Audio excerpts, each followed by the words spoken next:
আমার তো ছোটখাটো বিজনেসের সাথে একটা ইনভলভমেন্ট আছে। আমি আমার আয়কর রিটার্নে দেখেছি যে দুটো কোম্পানি, একটা ডেভেলপার কোম্পানি, একটা কনসালটেন্সি ফার্মের সাথে ইনভলভ আছে। আমার নিজস্ব একটা এগ্রিকালচার বেস ব্যবসা প্রতিষ্ঠান আছে, সেখান থেকে আমার বার্ষিক আয় 20 লাখ টাকা। প্রকৃত অর্থে এই 20-30 লাখ টাকা যদি একজন ব্যক্তির আয় না থাকে তাহলে তো তার নির্বাচন করতে আসা উচিত না। যে অনুপাত আমি আয় দেখিয়েছি, আমার প্রপার্টি ধরেন এই 89 লাখ টাকা, এটা তো বর্তমান প্রেক্ষাপটে একজন শ্রমজীবী মানুষ, সেও কিন্তু মাসে অন্তত 30,000 টাকা, 35,000 টাকা, 40,000 টাকা আয় করে, তাহলে তার আয় হয় কত? প্রায় 5 লাখ টাকা।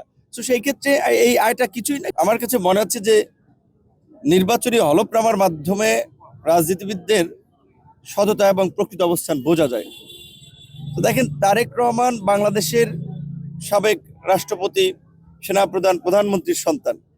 কাজেই তার স্বাভাবিকভাবেই উত্তরাধিকার সূত্রে সম্পদ কিংবা তার বাবা মায়ের তার আর ব্যক্তিগতভাবে আমার মনে হয় না তার চিন্তা থাকে যে আচ্ছা তার কোনো প্রপার্টি লাগবে।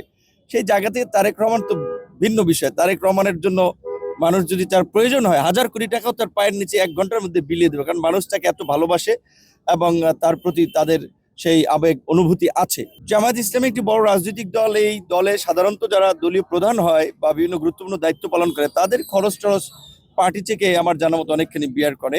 তবে আমি অন্যান্য প্রার্থীদের ক্ষেত্রে আমার যেটা মনে হচ্ছে যে এগুলো যদি সঠিকভাবে যাচাই বাছাই করা হয় তাহলে অনেকেরই তথ্যে গরমিল পাওয়া যাবে।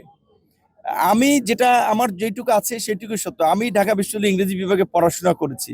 ছাত্র থাকাকালীন সময় টিউশনি করেও 40-45 হাজার টাকা ইনকাম করতাম। আমার 18 সালে আপনার পড়াশোনা শেষ হয়েছে, কার্যত 19 সালে।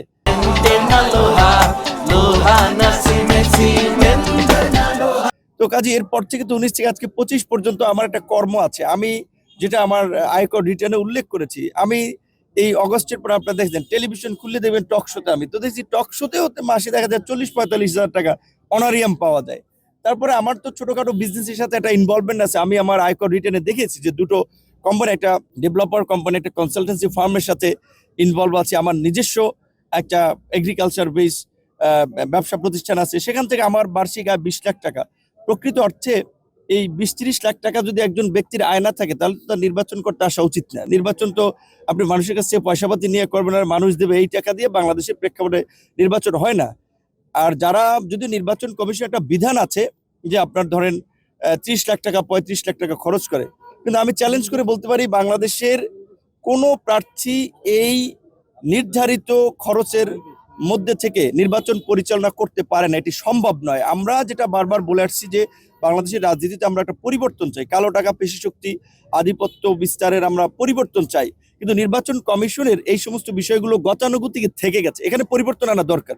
এই 20-25 লাখ টাকা এটা জাতীয় নির্বাচন আমি না, আমি কয় টাকা করবো আমি জানি না, কারণ আমার তো টাকা নাই। আমার যদি শুভাকাঙ্ক্ষী আমার জন্য খরচ করে সেইটা ঠিক আছে। একটা জাতীয় নির্বাচন পরিচালনা করতে 2-4-5 কোটি টাকার নিচে কোনো জায়গায় নির্বাচন হয় না। যদি অনেকে দেখিয়েছেন আমি 20 লাখ টাকা খরচ করবো, 25 লাখ টাকা, একজন প্রার্থীও এটা করবেন কিনা আমার সন্দেহ আছে। তো সেই জায়গা থেকে আমি বলবো রাজনৈতিক দল এবং প্রার্থীদেরকে শুরু থেকে সততার পরিচয় দিতে হয়। তারা বলবেন 20 লাখ টাকা কিন্তু খরচ করবেন 5 কোটি টাকা, সেক্ষেত্রে সবাই আশা করি এই পরিবর্তন আনবেন। এবং এই প্রার্থীদের হলফনামা এটা আপনারা দেখেছেন, একজনে দেখিয়েছে যে তার 20 ভরি স্বর্ণ, তার মূল্য 2 লাখ টাকা। আচ্ছা আপনারা বলেন যে 20 ভরি বর্তমানে স্বর্ণের মূল্য কত? ভরি তো প্রায় আপনার প্রায় 3 লাখ টাকা, বোধহয় প্রায় 3 লাখ টাকা। তো তাহলে এই যে যেগুলো লিখছেন এগুলো তো সঠিক না। একজনে লিখছেন ডুপ্লেক্স বাড়ি কিংবা 5 তলা বাড়ি, তার মূল্য 30 লাখ টাকা। একটা 5 তলা বিল্ডিং এর মূল্য কি 30 লাখ টাকা? এগুলো যদি যাচাই বাছাই করা হয় তাহলে কিন্তু 50% এর প্রার্থীতা বাতিল হবে। তো যাই হোক, আমরা আশা করি যে এগুলো ভবিষ্যতে আমাদের রাজনীতিবিদদের মধ্যে একটা পরিবর্তন আসবে। কিন্তু আমার কথা হচ্ছে এটা যে অনুপাত আমি আয় দেখিয়েছি, আমার প্রপার্টি ধরেন এই 89 লাখ টাকা, এটা তো বর্তমান প্রেক্ষাপটে একজন শ্রমজীবী মানুষ, সেও কিন্তু মাসে অন্তত 30,000 টাকা, 35,000 টাকা, 40,000 টাকা আয় করে, তাহলে তার আয় হয় কত? প্রায় 5 লাখ টাকা। তো সেই ক্ষেত্রে এই আয়টা কিছুই না। কিন্তু এখন হ্যাঁ, এটা অন্যদের সাথে কম্পেয়ার করে দিয়েছে অমুকের চেয়ে বেশি, তমুকের চেয়ে বেশি। কিন্তু আমি এইটুকু বলবো আমার যেটুকু আছে আমি সেইটুকু দেখিয়েছি এবং সৎভাবে দেখিয়েছি। ভবিষ্যতেও আমার এটা দ্বারা অব্যাহত থাকবে।